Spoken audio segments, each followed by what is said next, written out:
Okay, I'd like to call our meeting to order of Vermillion Local School District Board of Education. This is the regular meeting of Monday, September 10th. Mrs. Hendricks, please call the roll. Mr. Jordan? Here? Mr. Dawson? Here. Mrs. Ennis? Here. Mr. Rice? Here. And Mr. Reaney? Here. Our next item on our agenda, item 3, is the Pledge of Allegiance, and followed by a moment of silence. Please, everyone, join us. I pledge allegiance to the flag of the United States of America and to the republic for which it stands, one nation, under God, indivisible, with liberty and justice for all.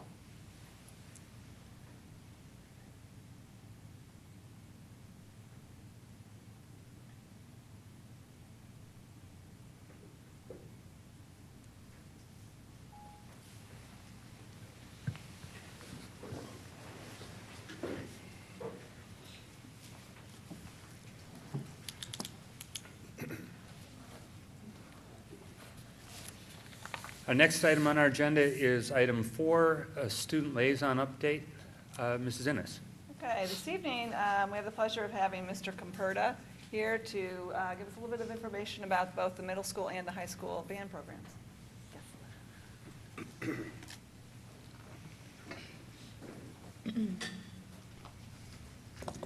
Good evening, everybody. First of all, I want to apologize. My voice is a little scratchy. I seem to have caught the beginning of the school year cold that seems to come my way every year. Thank you again for allowing me to speak tonight on behalf of the bands. It's a real pleasure to kind of have a chance to inform everybody as to kind of what's going on in the band world. So what I'd like to do is try to keep this as brief as possible, but still kind of give you an idea of the many, many things that we do on a yearly basis.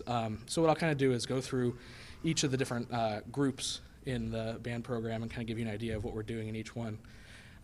So the first group, the marching band, which is kind of the figurehead, I guess, of the band program, the group that the most people see on a yearly basis. We've been working since the middle of July when we started sectionals. We had our band camp in the week of July 23rd, and then we've been doing regular rehearsals since then. Had our third game on Friday, and the kids are doing a wonderful job. We're doing a music theater show this year, which is kind of a little bit of a change from some of the stuff that we've done in the past, but a really nice change.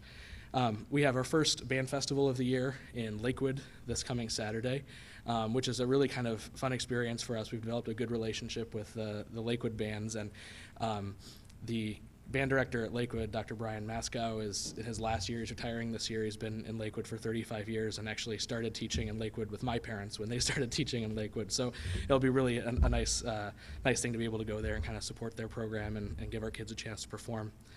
The marching band does many performances on a year-to-year basis, both in Vermillion and throughout the state of Ohio, and also in places like Disney World. And this coming spring, we're headed to Virginia Beach to perform at the Parade of Nations in Norfolk, Virginia, which is formerly the Cherry Blossom Parade, if you're familiar with that. Last year, we performed at the Ohio State Buckeye Band Invitational, and we were one of about 25 or 30 bands across the state of Ohio that got to go down there and perform on the field in Ohio Stadium and go up into the band rehearsal room, which is actually in Ohio Stadium, and meet Dr. Woods before he retired, and then got to see a performance of the Ohio State Marching Band at the end of the evening, which was a great experience for the kids. And we also went to the Bowling Green State University Band Day last year, which is also a great experience. Nate and I are thrilled with the way the band is shaping up. We have 103 kids in the marching band this year, which is the most that we've had since I've been here. And of that 103, I think we counted about 70 or 75 of those kids. I think about 70 are freshmen or sophomores. So we have a really nice young group in the band, which is really good for years to come. Moving on, once we finish marching band season, it's kind of like our fall unit, if you will. It's our opportunity to perform music from a lot of different genres. Like I said, we're doing music theater now. A little bit later in the season, we'll get into some more current popular music, and then the seniors pick their show for the last show. Once we finish that, we get into our concert band season, which is our opportunity to kind of dig into the meat and potatoes of the band world and the technique and the really great repertoire. And we're really excited this year. We have enough kids that we have to split our group into two bands, which is a change from the past couple of years, which is good for us because it's kind of a sign that we have kids in the program, which is good, but also it allows us to really target our instruction even better. You know, there are 9th and 10th graders who need to play music for 9th and 10th graders at their level, and there are juniors and seniors who need to play music that is appropriate for juniors and seniors. So that's a really exciting thing for Nate and I to kind of, like I said, target that instruction. In the past couple years, we've done something that is a little bit new to Vermillion. We've taken our bands to the Ohio Music Education Association Large Group Festival and competition, which has been in Oak Harbor. And the past 2 years, we've received excellent ratings there, which has been really exciting for us, and we're planning on going again this year. We also have the 8th grade band at the high school, which has been a huge, great change for us because the kids just mature so much more quickly than I think they did before, at least in the instrumental end of things. The concert bands perform several times throughout the year, a few concerts at the high school, and like I said, also a couple performances that happen elsewhere. In addition to the concert bands, we have what looks to be, we're actually doing auditions now for the jazz ensembles. Looks like we're going to have 2 jazz ensembles at the high school, plus 1 at the middle school this year, which is another really great thing. I think we have about double the number of kids that we had about 2 or 3 years ago in the jazz programs. And these are kind of, I kind of view the jazz ensembles as kind of the elite ensembles of the school. They're some of the few auditioned groups where kids actually have to try out and prepare music to audition to make the groups. They rehearse once a week, and it's kind of the expectation that the kids are working on music on their own and kind of pulling their weight, and it moves fast, and the kids do a really nice job. In addition to the 3 full-size jazz ensembles, we started a jazz combo last year, which is just a small group of some of the most advanced jazz players at the high school. And this group kind of gives them an opportunity to work on improvisation, as well as some music that's a little bit more conceptually difficult. And it's also nice because it's a small group that we can move around, and the goal with that group is that we can kind of get a little bit more into the community. Last year, they played at the art show that was here. We played at one of the first nights that I think Granny Joe's was doing free ice cream. So little things like that, and to get out in the community a little bit and do more of that kind of stuff is really nice for the kids. At Sailor Way, this is our 3rd year where we've been starting 5th graders in band. Before that, it was starting in 6th grade, and we're really starting to see the payoff of that extra year. Just as you'd imagine, an extra year of training is an extra year of training, and now with our 7th graders especially, we're starting to see that they're getting more and more significantly ahead of where we would have thought 7th graders would have been a few years ago. At the middle school, a little bit less on the performance end of things because there's just so much work that needs to go into getting them ready to do that. But we also have the 7th and 8th graders that do performances in the Woolly Bear Parade and the Halloween, I call it an unparade because we kind of stand and the little kids march around us if you've ever been to that. And of course, a Memorial Day Parade at the end of the year. One of the kind of instructional things that we're doing differently is a program called Chunks, which Nate and I came across at the OMEA convention last year in Columbus. And this is kind of a program that's designed to be enrichment and intervention.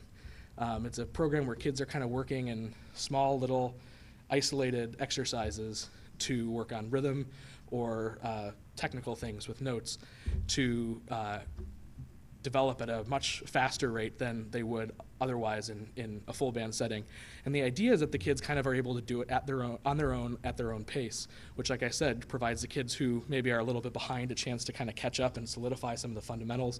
It also allows the kids who are kind of go-getters to really advance really quickly. And what we're doing with that is having the kids make a video of them performing each one, and they'll send it to Nate or I, and Nate will give comments back, and it's a really nice way for the kids to kind of use some of their technology in addition to, like I said, moving at a pace that's really good for them.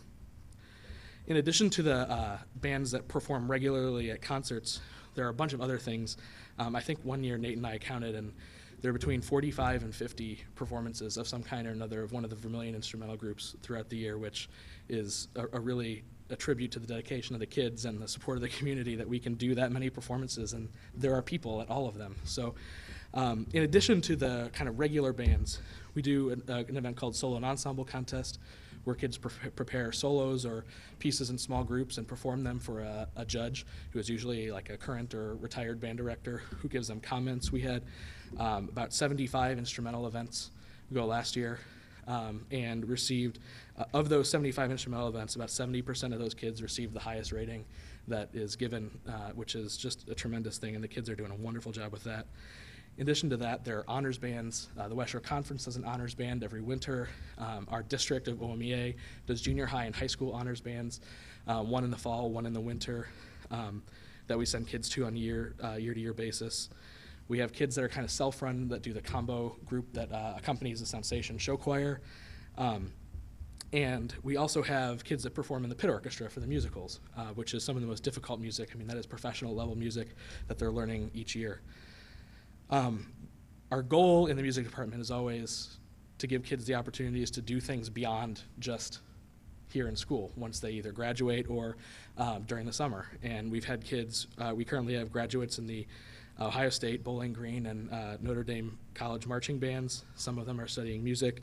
We had lots of kids perform in the Lorraine Community Music Theater performance of Hairspray this past summer, whether it was on stage or backstage in the crew, and we had some graduates that performed in the pit.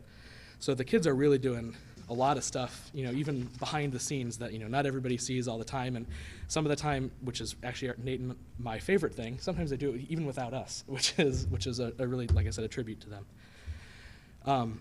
The last thing I want to talk about, and I'm trying to do this as quickly as I can, I just want to mention kind of some of the new things that we have in the band program this year.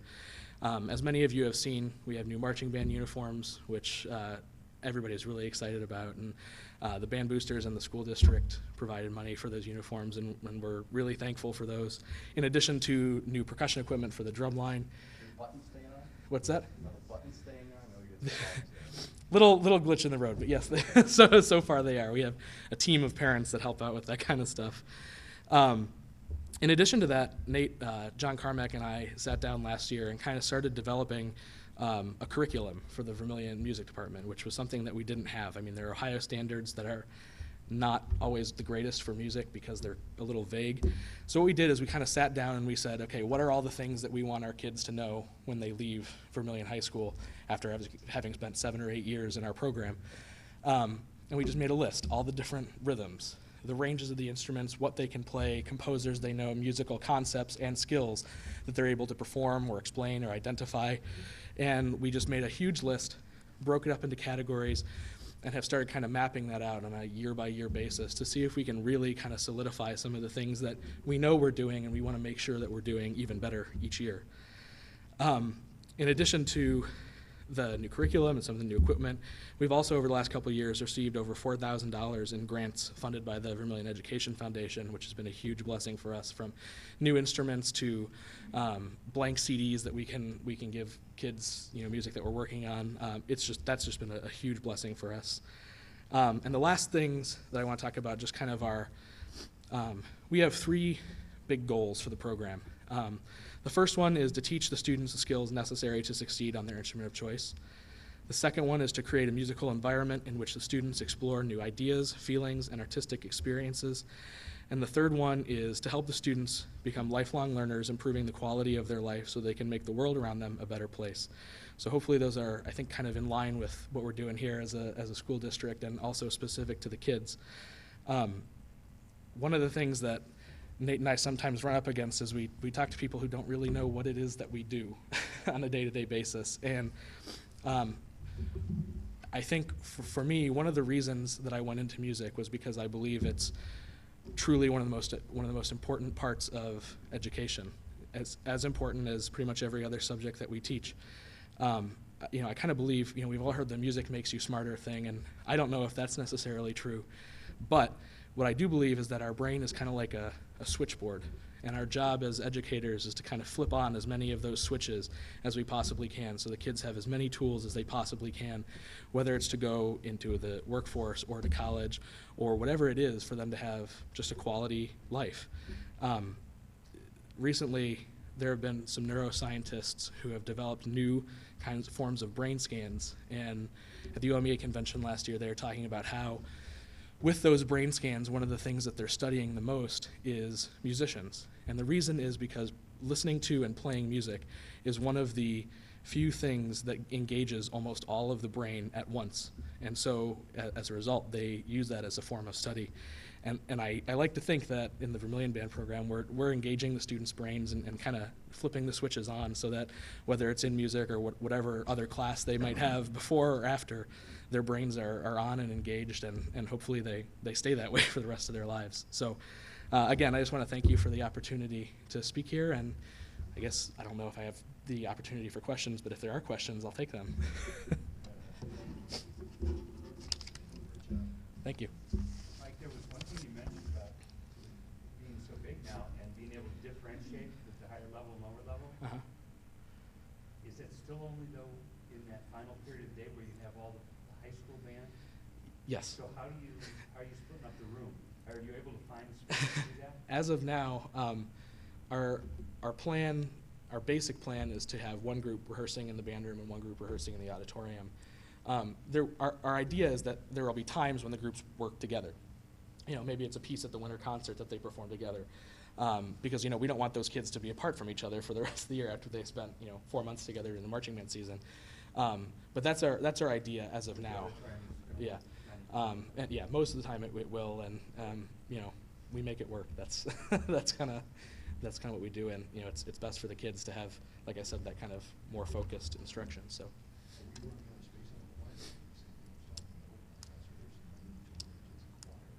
Well, this year we went to 3 choirs at the high school as opposed to 2 in past years, so that's helped with that. Now I think the biggest choir is 80, and then there are 2 choirs of about 40 or 45, as opposed to a choir of 100 and a choir of 80. So it's we just kind of spread the kids out a little bit more. So. They have different periods for that. Yeah. Whereas you're all in that final period of the day. Right. They're kind of.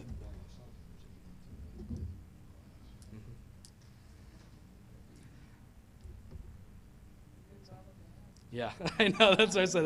As long as we keep having that problem, that's a good thing. Mike's outstanding job at the band looked great and the sound great. Whose idea was it to play the alma mater at the end of the game? Well, that's actually, I don't know how long that tradition goes back, but kind of as long as I've ever been in a band, and I think that this has been the tradition here too. Oh, for wins, is what we do. Yeah, so it's kind of, no, I mean, it's kind of, I know having been involved in athletics and I was in middle school and high school that, yeah, after you lose the last thing you want to do. We're starting a new tradition as of last Friday. Right. Okay. I just know that after a loss, the last thing you want to do is sing a slow song. So, our band festival is 2 weeks, the 22nd here. So yeah, here at the stadium. So, all set. Thanks again.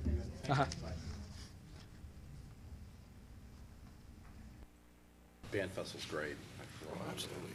Yeah. It's always bad weather. What's the festival of the year?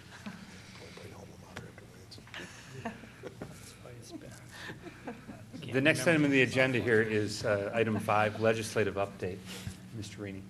I'll be brief because the state legislature is in recess, so there really hasn't been anything to report on school funding. That's what I've really been following. Locally, though, I just found out this evening that on October 4th, there's going to be a candidates night at the high school, and double-check the time, but we think it's about 6:30. Becky told me this evening.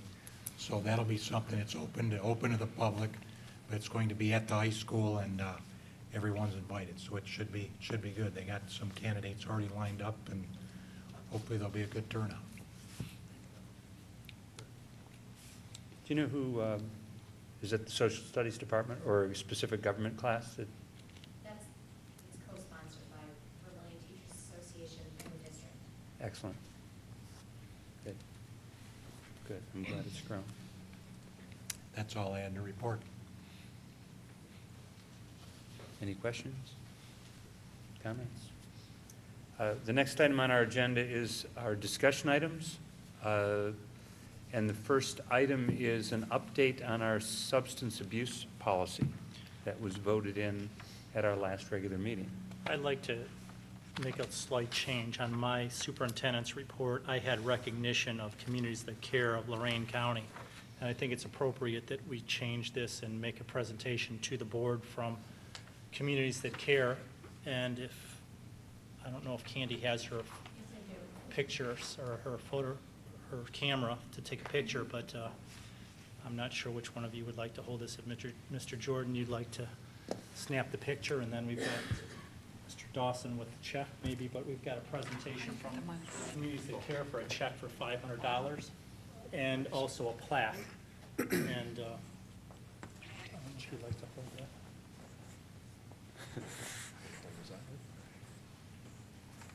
Mr. Bellotta is going to tell us and give us an update on the substance abuse and how we can apply that check and his thoughts on it.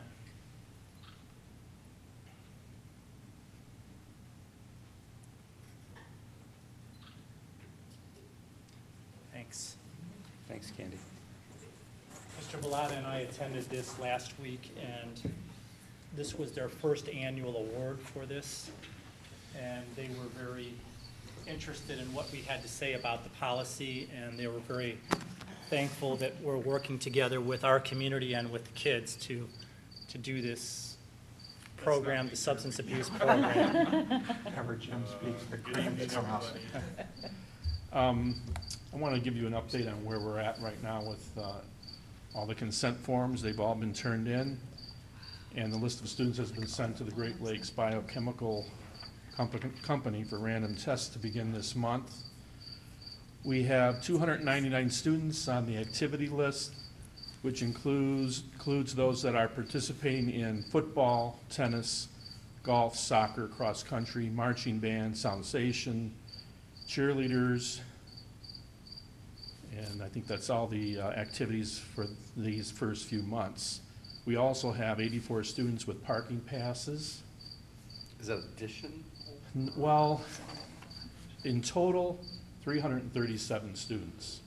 Because some kids are in more than one activity, some kids are driving and in an activity, some kids are like in 4 different things. So I looked at all, and saw how it's like 337 total students involved that could be randomly selected. How many kids are in high school? About 900. 900, so 40%? Third. And that's just for this first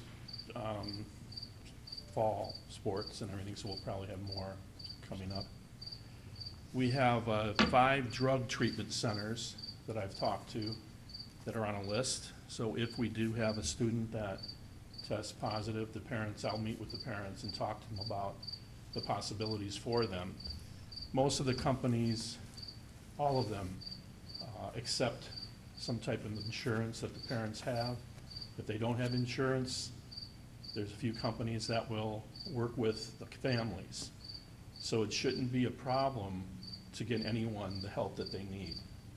There's a federal grant that a few of the companies have that will help subsidize families that don't have funds to provide the counseling piece. Now with the $500, we're thinking that, if they are tested positive, there's 3 additional tests that take place. That's at the parent's expense. If there are parents that do not have funds, we're thinking that money can be used for those kids so that no one is, denied anything. We want everything to be available to them.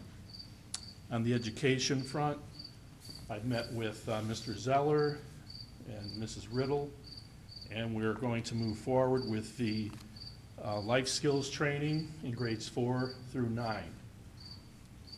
We're looking for something for the older students, 10th, 11th, and 12th graders. The problem with their schedules, they're just filled up, most of them, or they go home early.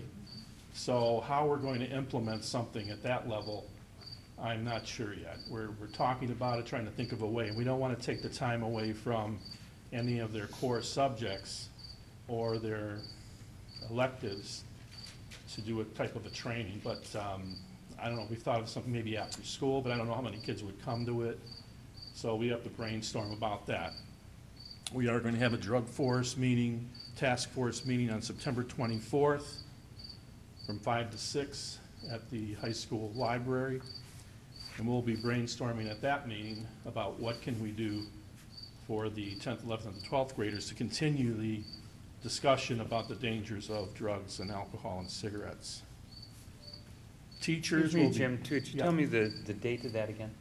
And the time? It's Monday, September 24th, 5 to 6 5 to 6. at the high school. And I've sent emails to those members of the task force from the past. If anyone else wants to join, you're free to come. Teachers will be trained, not the first waiver day, but I'm hoping to get the second waiver day. One of the companies told me that they can provide training to staff so they could see what are the signs of kids being on some type of drug and what should they do about it. You know, because sometimes teachers, you know, I can understand that. I was a teacher at a time. You don't want to alienate anyone, or you don't know how to approach it and what to do about it. So we're going to be talking about that with teachers. Elementary school, K to 3, you know, it's the building block age, as we know. So we're doing a lot of things during Red Ribbon Week, and talking with Buffy as well. She does many things to talk about drugs and dangers, and cigarettes and alcohol, so we're going to keep that going at the elementary. So I feel we're pretty well covered, except for the older students. I also wanted to tell you that we're going to be implementing a bullying program in the second semester, and it's going to be school-wide, K to 12. I think bullying can be part of the problem with drugs as well. I think it kind of goes together sometimes, so we have to look at that problem as well. I wanted you to know we're addressing that as well. So we'll be having a program in place for all grades, talking about it and improving how they treat each other. It's all about respect for yourself and for other people, and that's what we're trying to get everyone to do in Vermillion, all the kids. Do you have any questions? We looked at the expansion of the program as we look at staff. And also, you know, I'd love to see something happen immediately with, we've got people that have supplemental contracts, so extracurriculars, folks that are involved with supplementals. All their kids are forced to be in the program, so it'd be nice to see them, if we can mandate that, since it's a supplemental. If not, it should be nice if they would volunteer to be in that program. Are you speaking of the students that are in the? I want staff members that are coaches, people that Oh, are I see what you're saying. Okay. involved with the supplemental I contracts. see, okay, I got you. We haven't discussed that at this point, but I'm sure we will. I mean, we know it's part of the negotiated agreement at this time. It's supplementals though. Uh-huh. So it could be a condition, I don't know, we have to talk about that. How has the policy affected participation? It was great to hear this evening that the band seemed like they're bigger than ever, so it seems like in that case it didn't. Do you have Well, I any think feeling? everything, I think the football team's growing, I think all the programs seem to be stable or growing, so I don't think it's deterred from any program at this point. That was one of our fears, we thought, I mean, or at least something we discussed. Right, everyone, well, we haven't heard any complaints from parents. I mean, that said, I'm not gonna sign this, I want my kid in, I'm not signing anything. We haven't, at least not to my knowledge, we haven't had any real pushback about that at this point. I'm not sure how it's gonna go once we have the testing, but that's gonna be this month, like I said. And the way that's gonna work, I'm gonna be looking at the school calendar and seeing when would be a good time. I mean, we're doing different times, different days of the week. No one's gonna know but me. I'm not telling, not even Phil. I'm gonna know, and that's it. One other question I have, and I'm not, we talked about this so much, so now if the student's on the football team, say, and so he's signed up right now, and if he doesn't play any other extracurriculars all year, does he stay in the pool? Unless you write a letter. Yes, they're in Yeah, for you the can write a whole letter to year. withdraw yourself. Okay, is that how it ended up? I didn't Yeah. remember. Yeah, it was for a whole year. So From the it's time one- they sign in, it's whole year until Great. they Yeah. That's great. sign up again. Okay. Good. Okay. Have you set that calendar? What's that anniversary date, September 1, for the first group? We extended it Oh, it was September 5th. Friday. It was just Friday when we had everything in, including the parking permits and everything. So that's the anniversary date? Yes. Okay. So it'll be, what was that, the 9th? 7. 7th? 7th. It was the 5th, though, for the parking passes were later, correct? Right. And we didn't, And if we use the parking passes as the anniversary date, then we didn't That would be- feel it was fair to go with just the sports at this point. We waited until everything was in, Yeah, makes got sense. it going, and we're ready to go. yeah, we gave out, the reason why we waited is this first time around, we wanted everyone to have a hard copy of the 9 pages of the administrative guidelines. We're not going to do that in the future, but this first time around, because it's new, we felt that that needed to be in everyone's hands. Thank you. I Thanks, think Jim. we got 38, if the number's 337 on 900, that's 38% in just the fall. And I think our goal was to get to 60%. That's fantastic. Again, yeah, Yeah. it's great.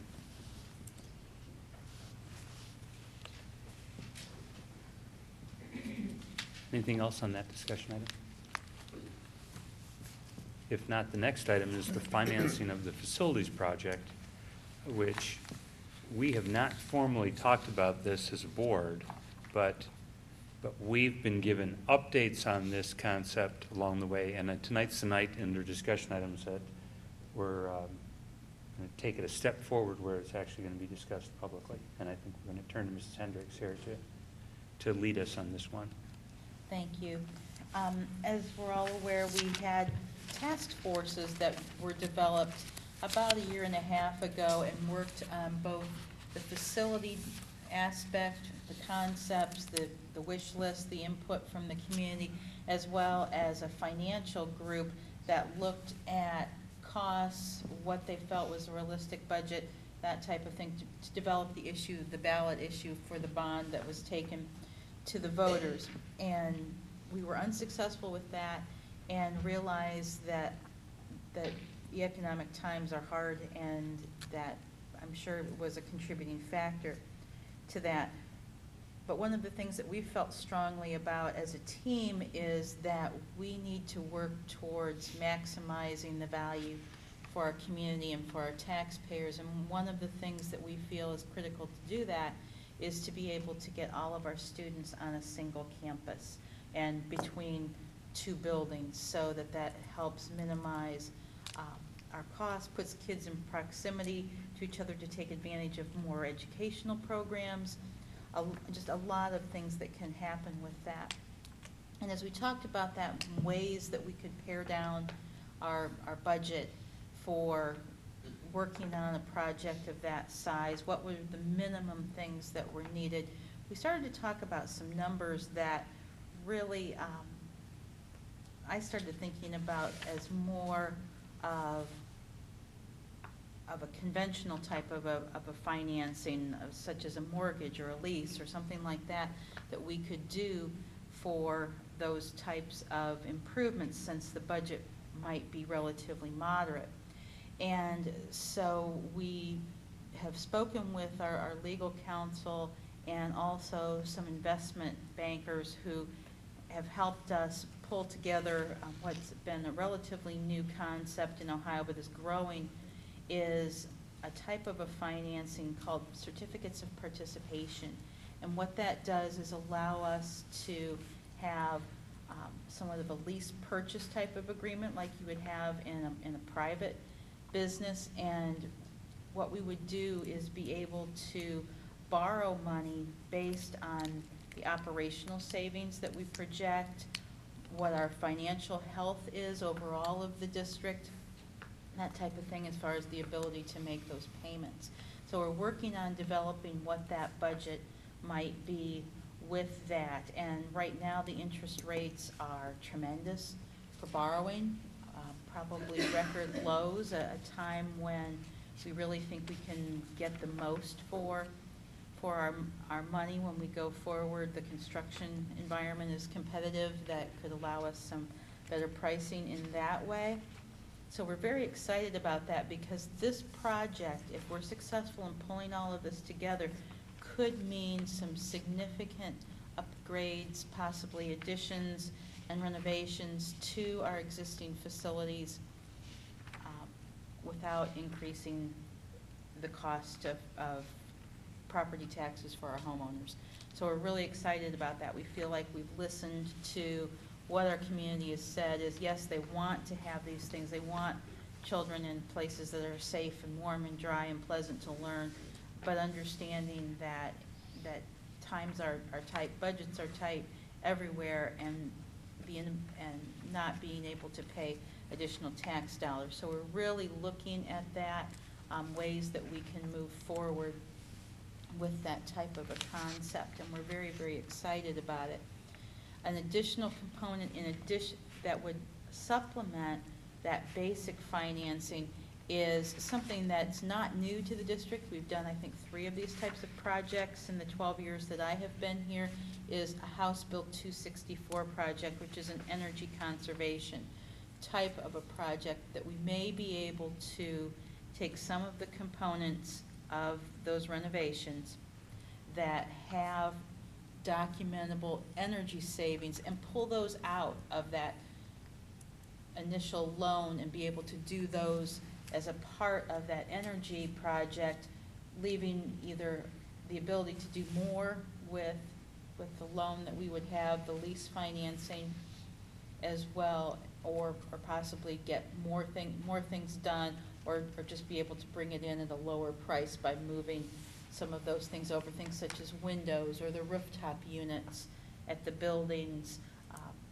lighting, all of those things that could be a part of energy controls for our systems. And the consultants that we met with on Friday afternoon were very excited because of the technology and the wireless environment that we have, that could help us maximize on some of those energy saving dollars in being able to put in some additional types of controls at a lower cost to monitor energy and security for the buildings. So that's something that we're very excited about. Phil and I have been working really closely on this for several months now, and we plan to bring the joint task forces back together, the facility and the finance, on September 25th to go over this concept with them. They've been instrumental in helping us set some of those benchmarks, and they've been very excited as they've heard bits and pieces of this as we've worked forward in the last several months. I'd be happy to take any questions or comments that you might have. In addition to that, we learned Friday afternoon to complete our energy study, we do need to have a resolution adopted by the board this evening. I have compiled all of the data for them, or my staff has worked on it as well. Energy bills, utility bills, budget figures, to be able to have them be able to do a good energy analysis for us. The energy analysis is without charge to the district, and we are not making any commitment as far as what type of a project, the scope, any specifics by passing the resolution. It just authorizes the firm to go forward with that energy study to get that piece together. And we're trying to time as much of that as we can together. Our goal for all of this financing is to have it completed prior to the November election, because those who watch those trends feel that regardless of the election results, we will probably see some fluctuation in interest rates following that, with speculation on the impact on the economy. So the sooner we can get those things done, the better off we will be if we're going to move forward. But again, we can stop at any point in this process without any cost to the district with that. And Phil, do you have anything you want to Oh, add? Amy, you did a good job. As she said, we're really excited to be able to bring this new option to you and to the community. I think it's going to offer us, just as she said, the ability to present the same idea that we had, maybe not quite as ornate as the original project, but I think that we can make this happen by being creative and getting that 21st century learning space, along with being able to consolidate down to the one campus. And that's what we were originally looking for in that original bond issue that we went out for. So we're really excited to be able to bring the whole package to you and show you what it's like and what it involves, and we believe we can get it done. And being able to do that without asking our community, our property owners to pay more is something that we really are excited about being able to do. Yeah, Worked hard that's- for a lot of years to get ourselves to that point. Yeah, that's a main point, obviously, and we're glad that the district's in that position to be able to get the rating that we did. I think that says a lot about Amy's job as the treasurer, and just as the job that we've done overall as a district and the board to put ourselves in that situation that we can get a good rating and be able to secure financing, so. I have a question on the House Bill 264, if that's okay. Sure. Right now. I noticed that this Palmer Conservation Consulting is the firm that we're looking at using, I suppose. Now, when they do this survey, this analysis, and they say, you know, to replace windows or roofs or heating equipment or whatever it is, we're going to use their company then to do this? No, or Not that- necessarily. Okay. No, it's more of a situation where they give us the recommendations, and that our service with them can stop there. And it probably will, actually, if we go forward with this whole larger scale project, because much of those things will roll in and be components of some of the renovations and things that are going to do. So while they don't really have a construction type of a division, that would become something that would be rolled into the overall project management of the actual renovations, additions, construction that we would have going on. The reason I asked that question is we've done this, I think, 3 times since I've been on the board. Now, this may be the 4th if we go forward.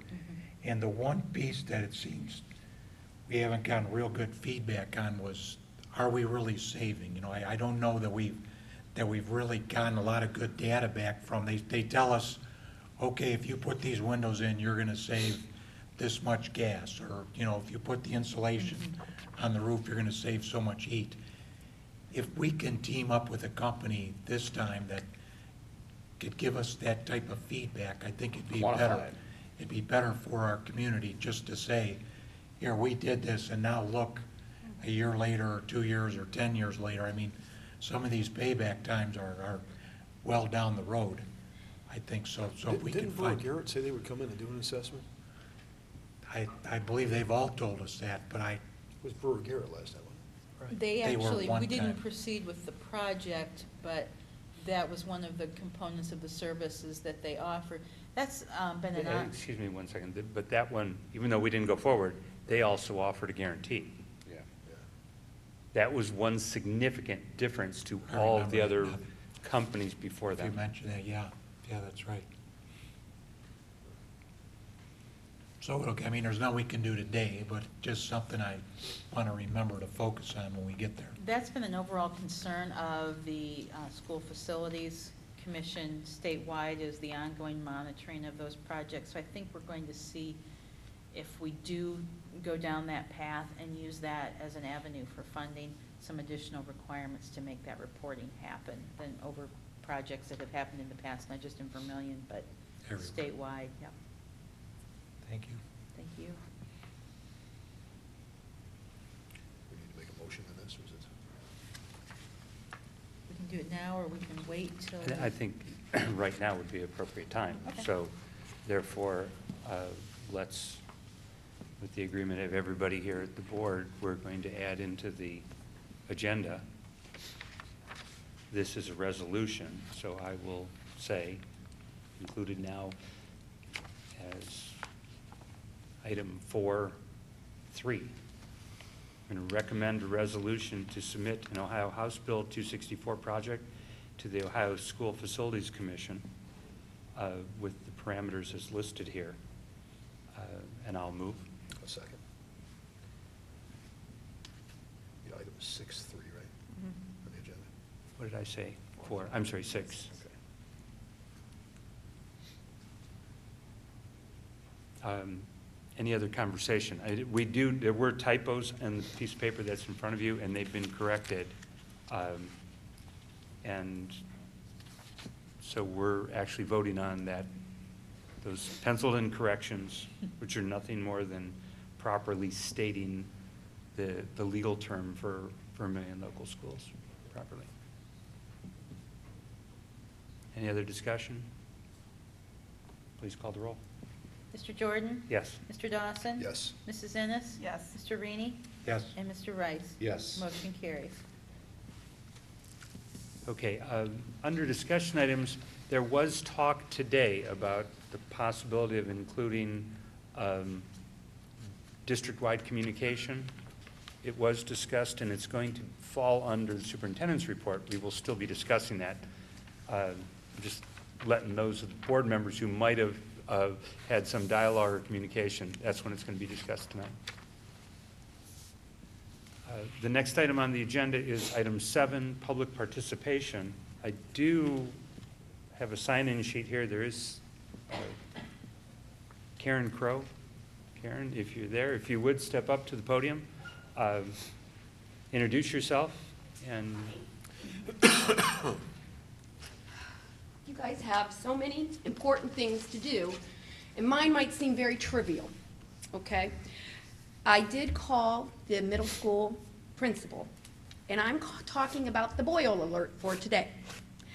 And I wanted to know, I asked him, what did you do in regards to the boil alert? And he said, well, water was made available in the office. And I said to him, well, could you give me, did you make an announcement? How was that presented to the staff or the children? And my son never had any knowledge of this water being allowed. And as you can see, you guys all have water. And it seems kind of trivial, but he went all day with only his milk at lunch. So he was very unhappy when he got home. And it also puts a pressure on the teachers, and I'm sure the teacher was like, you know, we have no water today because there is a boil alert. And I know that's probably very trivial, and you're like thinking, why would a parent come in? Well, I talked with 3 different parents, and they were all upset about this. I said, well, you know, I'm going to go ask. This is a safety issue. It's just like a tornado drill, a fire drill, earthquake drills, whatever. We have, you know, we are in Vermillion, and we're going to have boil alerts. And the principal said, well, I can't give money to buy water for each room and cups. And I'm like, I understand. You guys are all financial. I understand. So there has to be something. There has to be some way that this can be solved. One of the things I came up with was we have that phone service. I don't know if you have to use money to use the phone service, but maybe when we know there's a boil alert, just call the night before, say there's a boil alert. If you want your child to have water, please bring a bottle of water. That could maybe be as simple as that. And I don't know. I just want to make sure that somehow this can be thought of. I know you got lots of things to, and this is probably not, it's not a big thing, but there has to be a way. Kids know that there's water because he didn't know. And 2 other people that I called, they didn't know there was water either. The principal told me, but there was water available in the office. How did they know that? How did they know that? So it's, you know, maybe that's something for your safety committees to figure that one out as to where they, or how they approach it. So that's all. I guess I wanted to be heard, and I'm going to go back to my 3 other parents and tell them I was heard. And it didn't, and I said, I think they understand because you guys all have water. And I understand that you can't buy bottled water for each kid at the school because that is a lot of money. It is a lot of money to put forth the cups and a gallon of water in each teacher's classroom, especially if we have a lot of boil alerts. So maybe there's something very easy. See, today, something easy we can do. So that was it. Karen, thank you very much. I know. I You know it was patiently really- waited through all of what we went through to be able to Yes, say but I just got that. a more better And- appreciation of what you guys have on your plate. Do you Yeah. know what I'm saying? You guys have a lot on your plate. And I felt like I was going to leave. I was telling the guy, I might as well leave. I got this little teeny thing. Well, And you guys actually, have- tonight, I want to add that the 2 things you said about suggesting the phone system and adding this to the safety committee and guidelines, one of the things that every board, every committee, everything I've ever served on, I've always wished when somebody comes to talk, they come with proposed idea. solutions, not just stating a problem. Well, that's And you the- did, and that was Yeah. fantastic. I So, mean, thank you. tomorrow, I don't know if there's still the boil alert. We're still using bottled water at our home. But if there's still a boil alert, is it okay for our children to bring bottled water to school? You know, I don't know how easy it is to do that phone service. I don't know. It seems kind of easy, but I don't see the big picture. we can tell you it is very easy to use, and it is not additional cost. If I could just comment on it, I don't know where the breakdown was there, but I'll talk with the middle school principal. I was at the high school today. They put it outside, Yeah. and not- that seemed to work. Yeah, exactly. And that's what I would have expected we would have done at the middle school, and they had several locations that as far as I know, that they put it out. And same at the elementary school. I was at the elementary school today, and we had it in a couple different locations with plastic cups, and then the kids were allowed to go and use it. And that solved the issue, basically. If kids needed the drink, then Yeah. they went and got it. But I apologize that happened, and I will work with the But we principal don't and. have all those ideas. You know, we gotta work Yeah. together for ideas. And, but that seems like, that was the solution when I called one parent. They said, yeah, Right. the high school had it outside the office. So that's a thought. Yeah, we'll Great. need to better communicate that, and I will speak with the principal. Thank you. Thank you very much. I mean, I just, It's a good idea. love to see if water's important tomorrow. Thanks. I have another sign-in. Dale Terry, if you would like, come up and approach, introduce yourself and direct to the board. My name is Dale Terry, and actually I'm from the city of Huron, but I found it important to come here today to speak to the board and those that have come here tonight. And first of all, I'd like to say that the 17th of this month is Constitution Day, and I would hope that the board would see through that the Constitution would be studied on that day, as it was a law by Senator Byrd that was pushed through Congress that the Constitution be studied on the 17th or thereabouts in September.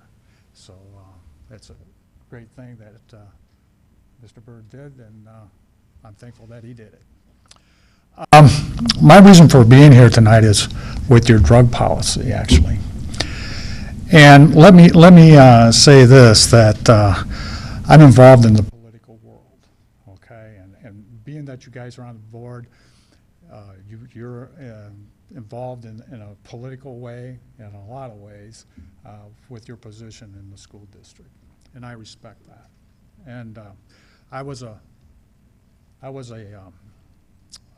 candidate for the 9th District, Congressional District here in 2010, and I was also ran for county commissioner, okay?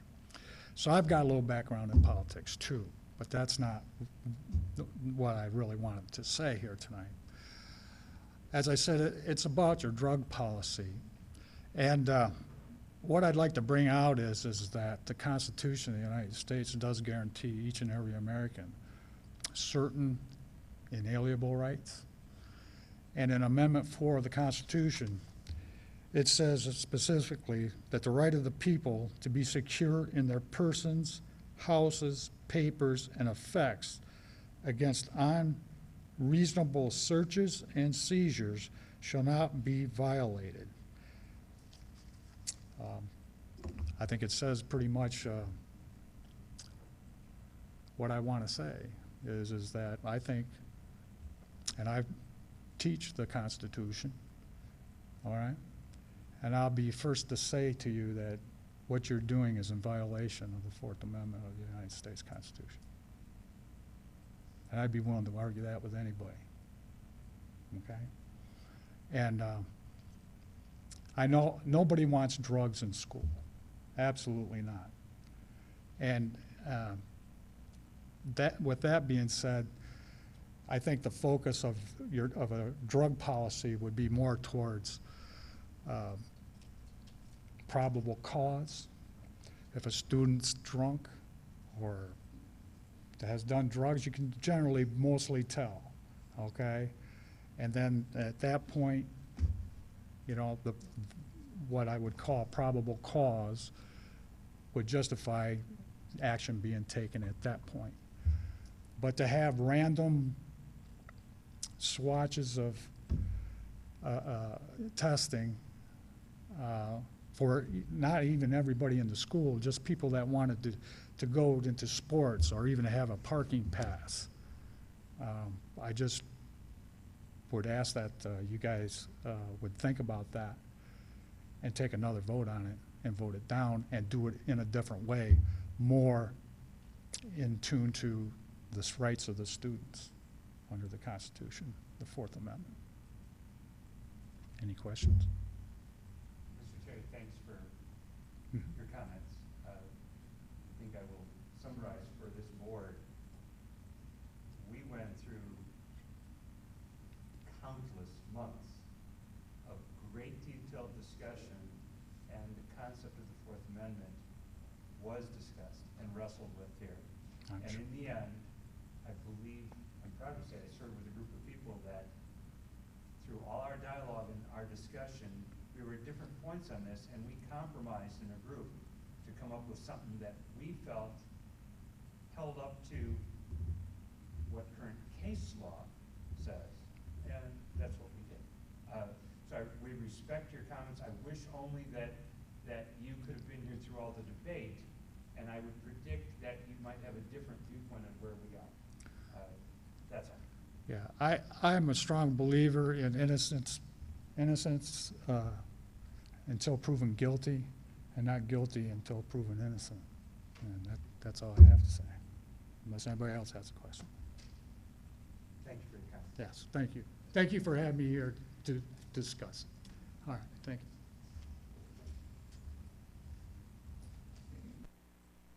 Is there anybody else that did not sign in that would like to speak? Okay, then moving on, item 8 is reports. 8A is our board report, and we've added this that one time a year when we have completed, as a board, we've completed our evaluations of the superintendent and treasurer, which by board policy we're required to do annually. And today I want to report out the results of those evaluations. I'm going to start with the treasurer evaluation for Mrs. Hendricks. In this evaluation, there are 6 categories and there's 24 different evaluation characteristics, along with 6 goals that were established for last year. The composite score is based on each individual board member doing an evaluation of all these 30 things on a scale of 0 to 5, 5 being the highest score. Then when they're all brought together, we summarize, we create a total average score, but we as a board in an executive session have a lot of comments to these evaluations, and there's a tremendous amount of dialogue that takes place in detail. But the summary, for the sake of this evaluation, ends up as a number on that scale. And the overall composite that this board has evaluated the treasurer is a 4.27 on a scale of 0 to 5. We, as a board, I will allow everyone else to comment, we're very proud of the things and the way they went in the last year. And that this number is a continued improvement, even though there's change in the board, because Mrs. Ennis, this is the first time you've been part of the evaluation team.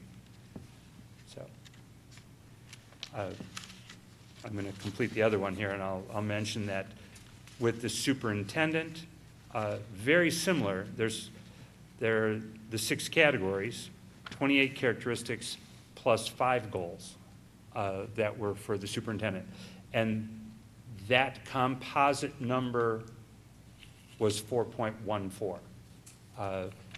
All of these have been improvement, and I'd say that I can't say enough how pleased I am with the job that's going on right now. It is worthy of these scores, and 5 is a perfect, and I don't think anybody here has felt that anyone's at perfect, but it's growth and improvement we're looking for, and we keep getting it.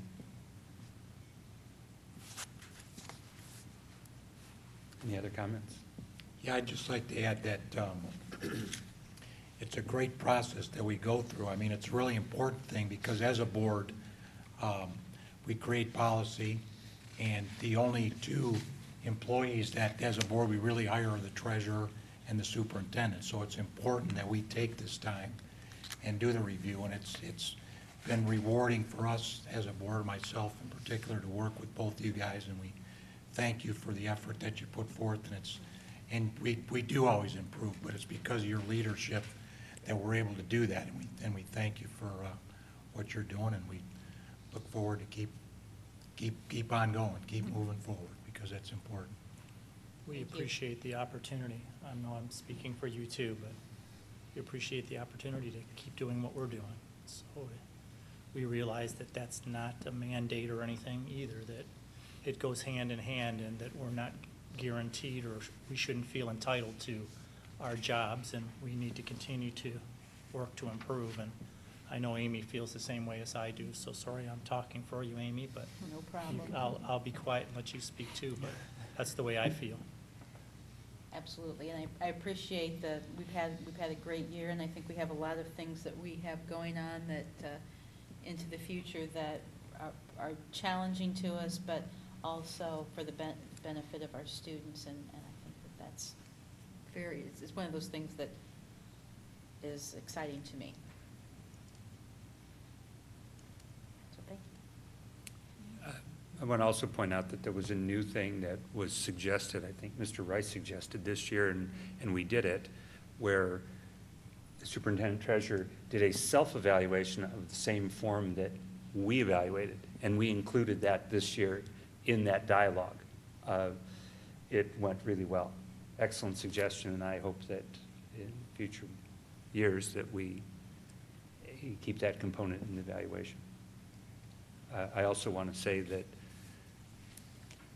the last 2 years, how we've been doing this and the amount of dialogue that we have in the meeting with them, it really is wonderful, because 7 years ago, my first year on the board, we saw a number, we turned it in, and it was announced, and there was almost no conversation.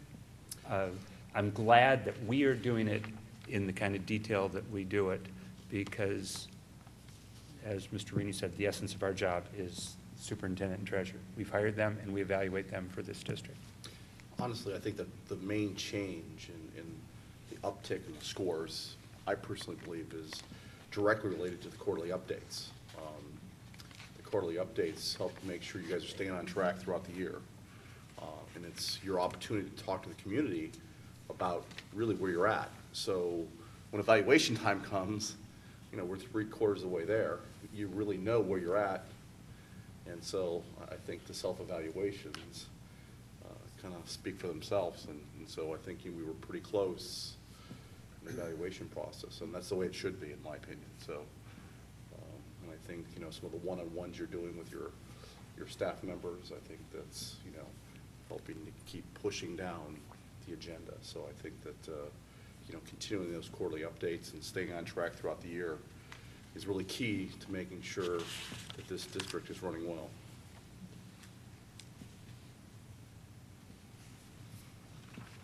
Anything else? Once again, thank you once again. Great job, and we want to keep you doing it. So. Okay, the next item is agenda item 8B, Treasurer's Report. I do not have the August 31st financial reports available. I'm still downloading bank statements at 5 o'clock this afternoon with the holiday. week and being short a staff member, so I will have those for you at the next meeting to review. Actually, having said that, the staff member who's been out, is everything okay? She is recovering at home now, which is good news, yes. Okay. Good.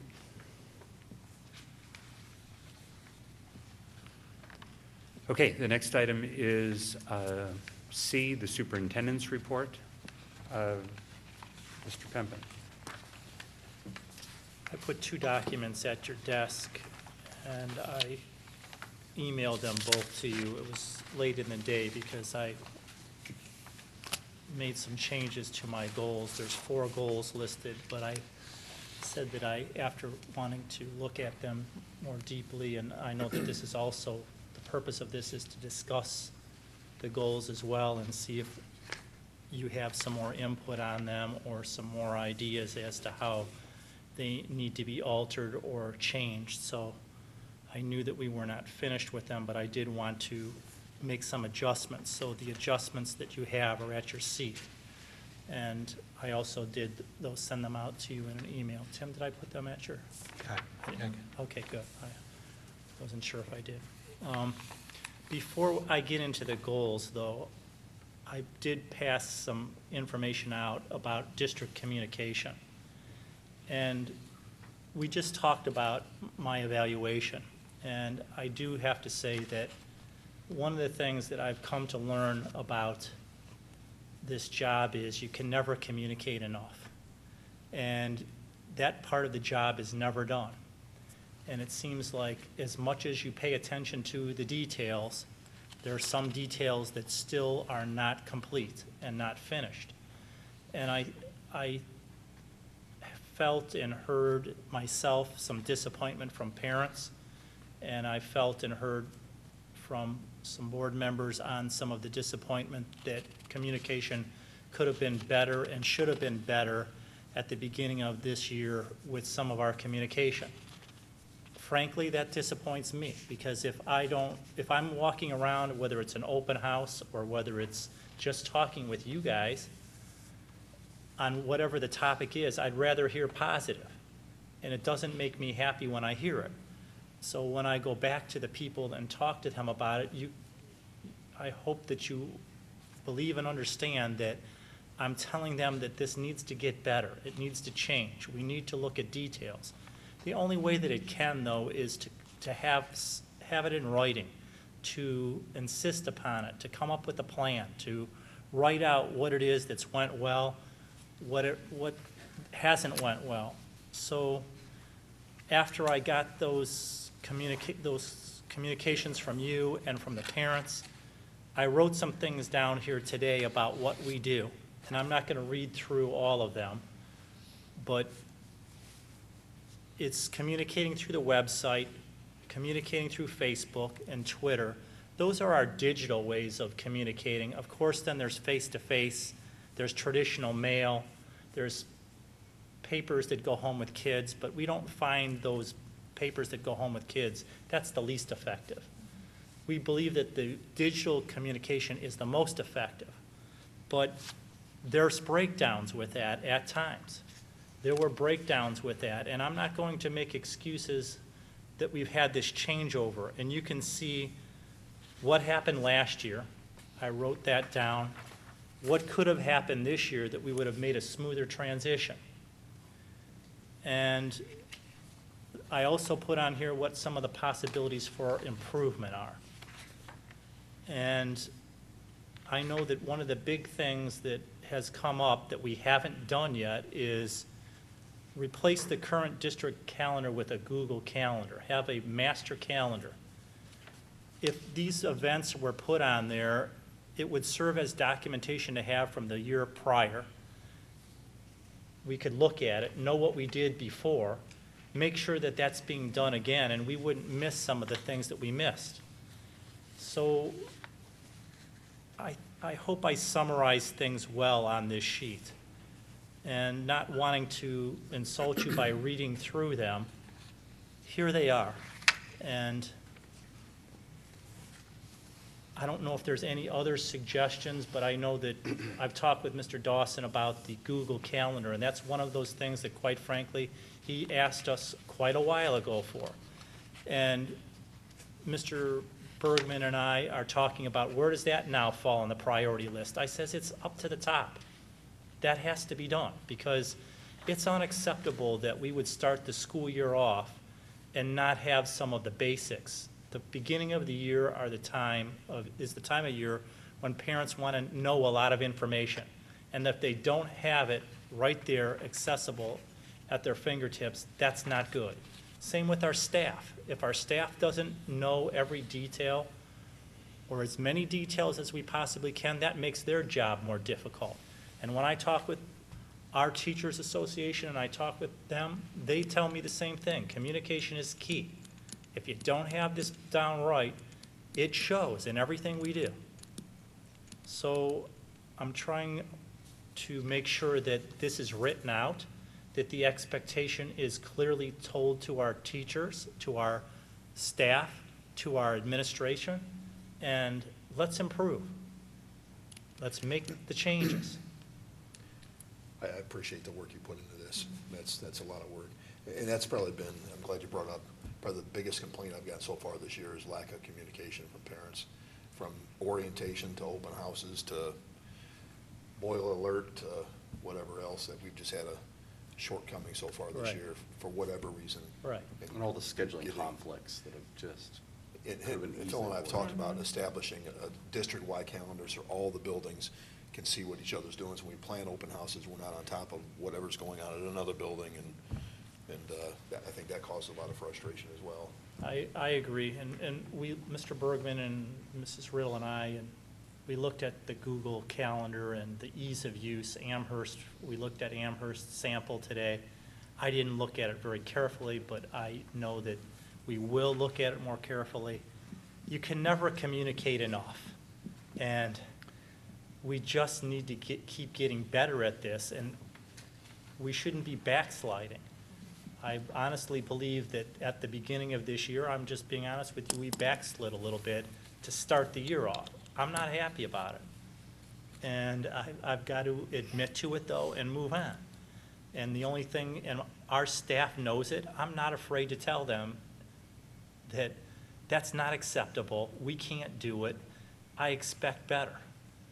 But what I also say, though, is I just can't keep telling them either. We have to get this right. And I think the only way to get it right is to write it down and hold them accountable. I made a little note here, it just hit me. When this topic came up in the last couple of weeks, culminating with this dialogue, I hate to say it, but every year I've been on the board, the start of the school year, because of everything that goes into it, these happen. So my note here to myself was, what we need to do is what I heard the band people saying, they're going to really write down, here's all the characteristics that for the sake of music education, I watched the interim athletic director, Ralph Mayer. He put together a checklist of what has to be done in that position monthly, for every month of the year. And it just dawned on me, we need a checklist Exactly. of these things for the start of every school year. And we make a note that next July in a board meeting, we're talking about what is that checklist and where are we on it, so that next year we can start off. Mr. Because when we Bellotta. get into the year, it all seems to slowly get back, but every start of the school year. I think the problem is even deeper than a daily checklist. I mean, we're to the point now where we don't even have daily announcements in school. So that's not going to be remedied with a checklist. Well, That's a common daily announcements for the kids.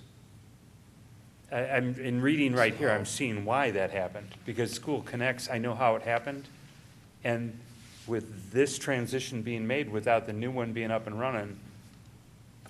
What we should have done, though, is anticipated that, and what could have happened was we could have extracted those email addresses, and we should have planned for that. Mr. Bellotta and I have talked about. Well, that has nothing to do with even in these, they're not happening in school. That has nothing to do with email. There's days that there's no announcements. Oh, you're talking about the, like, announcements over the PA? Correct. All right, well, that's something then, yeah, that's something totally, it's related. Obviously, we got to communicate to the kids too. Right. Like the water, I mean, it all goes back to, we had a boil Just a alert. simple- There's no announcement to tell the kids where the water is. If they're lucky, they have two out of 5 days they have announcements through the first 2 weeks of school. All right, yeah, the PA announcements are, that's critical. And quite honestly, we made a change at the high school because we wanted communication to improve. I'm expecting it to improve, not get worse. And, This is a start. I appreciate you putting this together. well, That's, there's got to be more to it than that. Mr. Bellata and I have talked in exactly what Mr. Jordan just said. We used to have those checklists before a school opened, and they were provided to us monthly by the district. And they're helpful, because if you're even if you're a seasoned veteran principal like him and I were at the end, I still used it. He did too. Because then you're not going to miss anything. As good as you think you are, there's just so many details that go into what you do, what we do, not what you do, but what we do. So we're going to unearth those from when we were in school, see what they look like, and sit down with our principals at our principals meeting and create those checklists, because it's details. For it to be in writing is the only way you can ever hold somebody accountable. Otherwise, it's a vague, subjective judgment. So that's why I wrote that.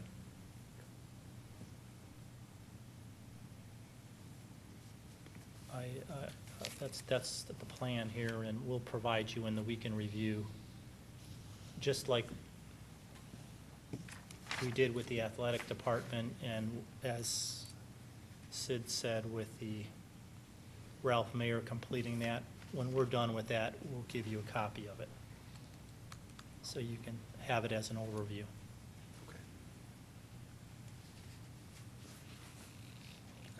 I personally would like to add to our next meeting's agenda a little bit more detailed discussion about the goals, where we have more dialogue about it. And I'll have mine. I know that Mrs. Hendricks did not give hers, although we've discussed them when we were doing evaluation, to complete the formality of putting them in writing. So if at next month's meeting, we could have that dialogue, that'd be great. Do you want me to say anything more about No, mine? we'll have Okay. that dialogue. I think let everybody absorb it, ponder it, and we'll do it all at one meeting. Okay, and the other item that's on the agenda was moved forward. Is there anything else? No. Okay, then moving on, our next item on the agenda is the consent agenda, item 9. Is there anything on there that has been seen that any board member would like to pull from the consent agenda? yeah, I'd like to have a discussion on D, just to talk about that for a second. And then on H3, there's a typo there, and have some discussion on that as well. So we're going to pull D. In H3, I guess, the third paragraph. H. There's 2 H's. Oh, it's 2 H's? There's 2 Yeah. H's. Is that like, the second H then? Employment Second action, H. Yeah, The third paragraph. classified contracts. yes. Okay. Okay, that actually technically should be I. Let's all just rewrite it as I right now. So we're going to pull D and I. Is that correct? That's fine. Anything else? If not, then I'm going to recommend a resolution to approve the consent agenda. Move. Second. Please call the roll. I'm sorry, Tim Mr. got it. Rice and Tim? Mr. Rainey? Mr. Rice? Yes. Mr. Rainey? Yes. Mrs. Ennis? Yes. Mr. Dawson? Yes. And Mr. Jordan? Yes. Motion carries. Okay, now, item 10 is the items removed, so we'll start with D. Approve substitute pay rates as follows: school bus drivers and custodians.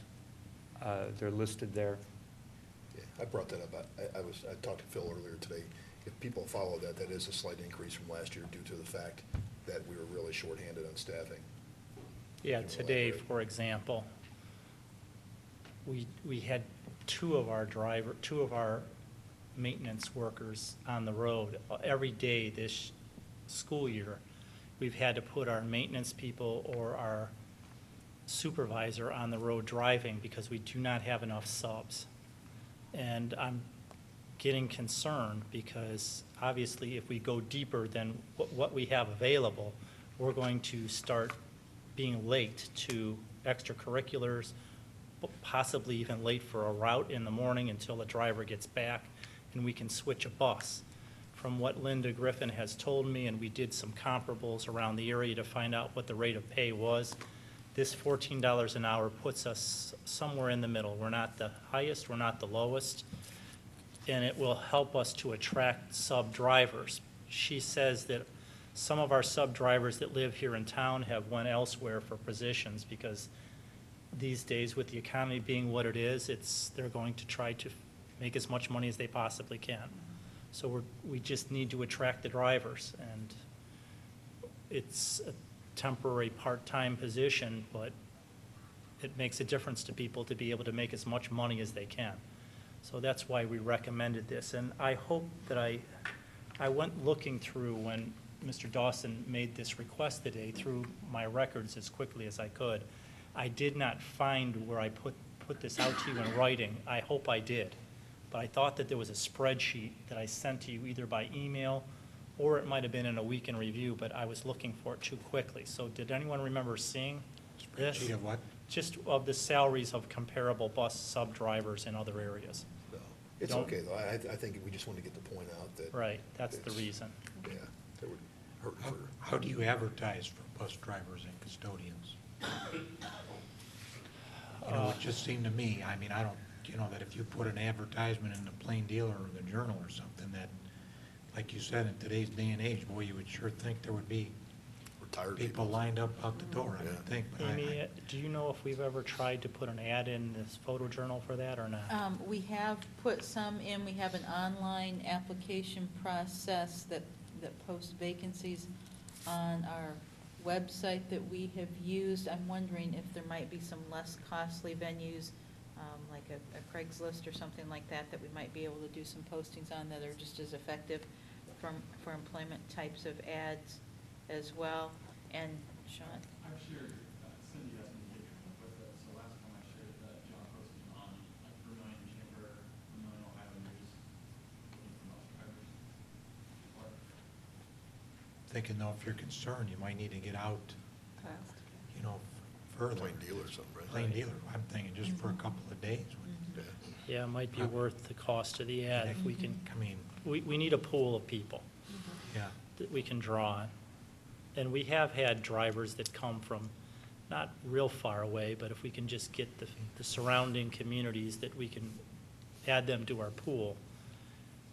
We're very precarious right now with our pool. We don't have a pool at all of drivers. How are we doing with the substitute teachers? Do we need to look at that again? Was it 2 years ago we looked at the Rate. rate? How are we doing there? I don't know that we've had any trouble getting spots filled. Have you One had- one thing that we did do this year, and I think we approved that on the last month's agenda, was we put a building sub in each building, and that's very helpful because then they know the kids, they're able to fill in right away if there's a long-term. And there's going to be a long-term just about in every building. That's helped. But we really have been okay. As far as I know, we have not needed any subs. That seems to be an easier position for us to fill. I think it was 2 or 3 years ago we looked at that. I think we were Yeah. close to the Yeah, bottom. we raised Yeah. it then. In the area. Right, Okay. we tried to be competitive then, and I think that Daily rate. Yeah, daily rate. Thanks. Go down to I. Well, we need to vote on it. So I recommend a resolution to approve D, the substitute pay rates for school bus drivers and custodians as stated here. I'll move. Second. Please call the roll. Mr. Mr. Dawson? Yes. Mr. Rice? Yes. Mr. Rainey? Yes. Mr. Jordan? Yes. And Mrs. Ennis? Yes. Motion carries. Okay, and the next item, I, under employment action, the specific area pulled. Yeah, it's the third paragraph. Just to point out the fact, and we talk about this all the time, we've got to get better on getting these turned into us. I mean, there's a lot of these on here that are retroed to early to mid-August, that now it's mid-September. So we've got to make sure we get these in earlier to our meetings. We've talked about it, Sid, Mhm. in the past. So however that process is working, we need to Yeah, get a little better there. I voiced my displeasure, and I still have more to finish with that, too. So I understand the expectation, and should not have happened, and we need to get these things in on time. I think, risk of redundancy, this falls under the category of start of the year checklist, because this is always a start of the year thing, so. And communication, right, same, one and the same. Any other discussion? If not, I recommend a resolution to approve item, as we now call I, the employment action on the, I'll move. I'll second. please call the roll. Mr. Rainey? Yes. Mr. Dawson? Yes. Mrs. Ennis? Yes. Mr. Jordan? Yes. And Mr. Rice? Yes. Motion carries. Okay, the next item is date and location of upcoming board meetings. Monday, October 8th. Problem. Sorry. Gotta go to Chicago on Sunday, so I am back on Tuesday night. I'm available the rest of that week. We'd like to do it that week. I'm good Tuesday. Just move to Tuesday. I'm good Tuesday. Well, I'm back Tuesday night. I'm on a 6 p.m. flight. Oh, so Wednesday? I can't do Wednesday. I can't either. Thursday? I'm good Thursday. Thursday's good The for me. 11th. Does anybody feel that we could Is move it? 11th at parent teacher? Can we move it forward to October 1st? I'm good. Does that give you time to do your stuff, finances? I definitely wouldn't have September's, but given the fact we that have we didn't August. have August anyway, we'll And- be right in this swing. And I'm anxious to have the more detailed conversation about goals. So I'd rather do that sooner than later myself. So if every, I'm can in New you, York, then San Francisco the same day, so. on the 1st?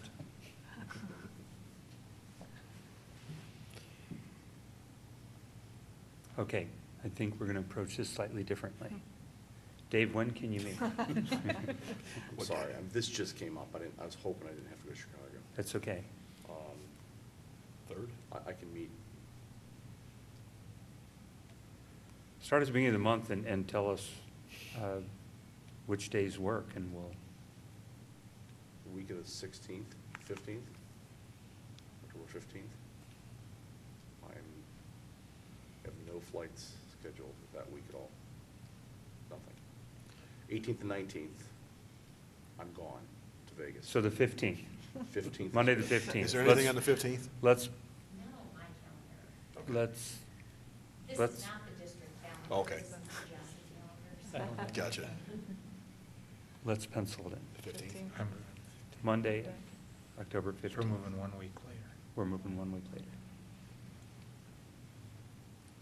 What about the other dates? We already all adjusted Thursday, November 8th. Yeah. Which is a change, partly Capitol Conference and partly Election Day. We set that for Thursday, November 8th, Yeah, that's good. and Monday, December 10th. Good. Okay. Will you communicate that too? I sure will. Sorry, guys. It's okay. Okay, item 12 is recommend resolution to move into executive session for the purpose of the sale of property. Also move. Second. Please call the roll. Mr. Jordan? Yes. Mr. Dawson? Yes. Mr. Rice? Yes. Mr. Rainey? Yes. And Mrs. Ennis? Yes. Motion carries 8:29 PM.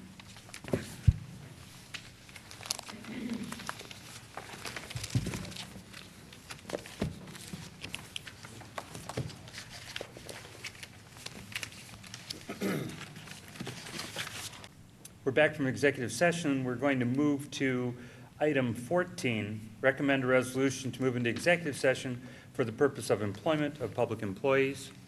I will move. I'll second. Please call the roll. Mr. Jordan? Yes. Mr. Dawson? Yes. Mr. Rice? Yes. Mr. Rainey? Yes. And Mrs. Ennis? Yes. Motion carries.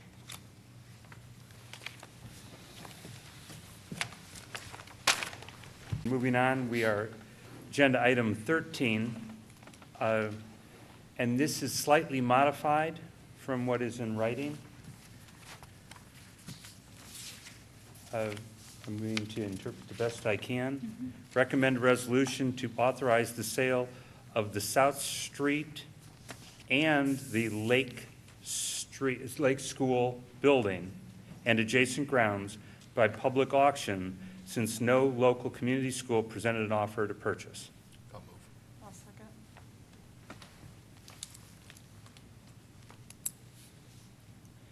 second. We previously have hired a firm to evaluate, to market, and prepare for the auction. And tonight, we're making the decision to extend that to include Lake School. Would you summarize the details for us of attachment H, just for the sake that? Sure. The auction is tentatively set at this time for 10 a.m. on Saturday, October 20th. And the bids the board will act not later than November 30th to accept or reject any of those bids. There will be, the properties will be sold as is, no warranties of any kind. If there's lot splits or subdivision to be required, that work is underway as well at this point in time. And so we will be proceeding with the prospective sale of both of those properties. How are we accepting the bids? What's the format? The bids it will be a live auction. We actually cannot accept sealed bids, so it will be in a live auction type of a format. And then those bids will be brought back to the Board of Education, and they can deliberate those in executive session for evaluation, since those are subject to. Do you have to be there in person? I'm just thinking when you say it's live, I've seen, To make a bid? yeah. I would have to check and see how The that. reason I'm thinking of the Mecum auctions, when there are guys standing there on the phone, you know, and the guys, Well, I suppose if that's their agent there, Yeah. that's authorized to represent suppose that them, would, then yeah. that would be okay. Do we have to accept the high bid on, No. just referring to like South Street, since it's right next to Viz? We have No. the option to, okay. Correct. Do we have the option to throw out all bids, Right. except none? And then if that would happen, or if there would, for some reason, be no bidders, though I don't anticipate that, what would happen is then they would become more of a private sale or a conventional real estate transaction at that point. Amy, one thing that I just thought about too is what about the contents? All of that is going to be advertised minus the contents, or do we need to be Meaning thinking? furniture and fixtures? Yeah. Well, I would say they would be minus any of the contents, and we may wish to look at what, if anything, maybe not so much South Street, but maybe Lake School, what types of items might have salvage value. Are any of that contents ours? At Lake, Yeah. we have very minimal items of value stored there. What I was thinking is if there were parts of kitchen equipment there anymore? Yeah, there is. Limited, yeah, yeah. So you could decide whether or not to include that would be one thing. Mm-hmm, I exactly. don't know if it would have any value, though. Might be more valuable in the property, I don't know. Mhm. Yeah, that's what I was thinking about with South Street in the event that, depending on who the buyer is, if that doesn't have any value to them, maybe we can structure it in a way that we could benefit from the sale of the, whatever fixtures are left with Harvesting some stainless. of those things. Right, stainless equipment, or if we can. That's the only reason why I'm Sure, bringing it up. sure, then 'Cause- that- and those the other are thing is excellent that I don't know questions. what's in the garage. Obviously, we'd have to make arrangements to move whatever might be in that garage to another location Mm-hmm, in the event that it sells. exactly, exactly. So whenever we're structuring the sale, it's got to be specifically said that it's minus. Well, the sale is set for October 20th, and we Mhm. have a meeting scheduled October 16th. So we will be privy to those details in that final hour. And so the zoning,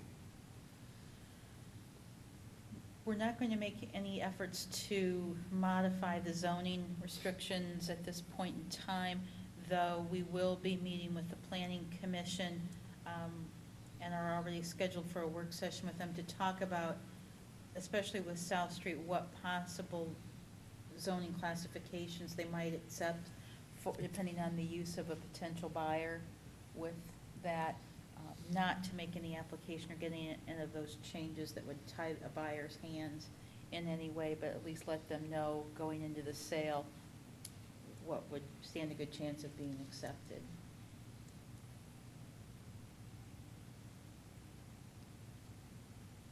So in summary, we're going to auction without any deed restrictions. Correct. Beyond But the local we as a board are ordinance. reserving the right to accept and reject any bid. Correct. Amy, did you mention the Parks Board, that the garages were going to be sold? Because I know that the rec department kept a lot of stuff in that one garage. That's on my list of things to do, Tractors yes. and all kind of stuff? Yep. Okay. Yeah. Thank you for that reminder. Yeah. We've got a meeting with the Y on Wednesday, right? Correct. Because before it goes out, just out of, I'm glad that that's the way we have it set up, no offense to Candy, but before they read about it, we need to talk to them. Mhm.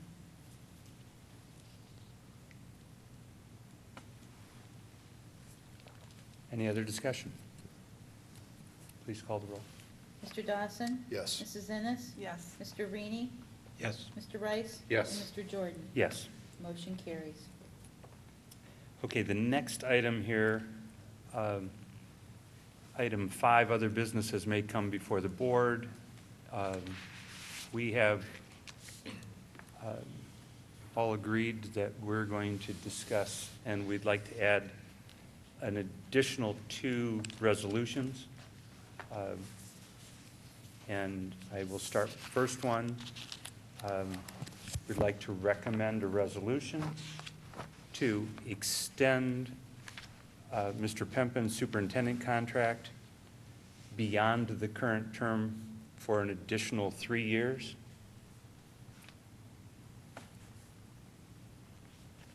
I'll so move. I'll second. We discussed evaluations earlier tonight, and this board is extremely pleased with the direction the district's going, and so we're making this decision with a show of support for the job that's being done. Both their contracts expire at the end of this school Yes, year. yes. Just wanna make sure. Both the superintendent and the treasurer contract expire at the end of this current contract year.